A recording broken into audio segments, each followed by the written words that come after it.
പുന്നപ്ര വയലാർ സമരസഖാക്കൾ അന്ത്യവിശ്രമം കൊള്ളുന്ന വലിയ ചുടുകാട് രക്തസാക്ഷി സ്മാരക വളപ്പിലാണ് സമരത്തിന്റെ അമരക്കാരിലൊരാളായിരുന്ന പി കെ ചന്ദ്രാനന്ദന് ചിത ഒരുക്കുക. പറവൂരിലെ മകന്റെ വീട്ടിൽ പൊതുദർശനത്തിന് വെച്ചിരിക്കുന്ന മൃതദേഹം രാവിലെ 8:30 അമ്പലപ്പുഴ ടൗൺ ഹാളിലേക്ക് കൊണ്ടുപോകും. 10 മണിയോടെ CPM ജില്ലാ കമ്മിറ്റി ഓഫീസിൽ പൊതുദർശനത്തിന് വെക്കും. പ്രതിപക്ഷ നേതാവ് VS അച്യുതാനന്ദൻ, KR ഗൗരിയമ്മ ഉൾപ്പെടെയുള്ള സമരനായകർ അവിടെ സഹപ്രവർത്തകന് ആദരാഞ്ജലികൾ അർപ്പിക്കും. വൈകിട്ട് 4 മണിയോടെ മൃതദേഹം വിലാപയാത്രയായി വലിയ ചുടുകാട്ടിലേക്ക് കൊണ്ടുപോകും. PKCയോടുള്ള ആദരസൂചകമായി അമ്പലപ്പുഴ, ആലപ്പുഴ മണ്ഡലങ്ങളിൽ ഉച്ചകഴിഞ്ഞ് CPM ഹർത്താലിന് ആഹ്വാനം ചെയ്തിട്ടുണ്ട്.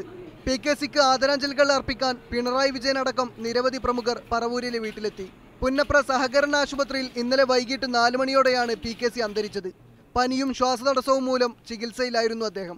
PKC എന്ന് വിളിക്കുന്ന പി കെ ചന്ദ്രാനന്ദൻ ഓർമ്മയാകുമ്പോൾ ഒരു കാലഘട്ടത്തിന്റെ രാഷ്ട്രീയ സാമൂഹ്യ ചരിത്രത്തിനു കൂടിയാണ് വിരാമമാകുന്നത്. മീഡിയ 1 ആലപ്പുഴ.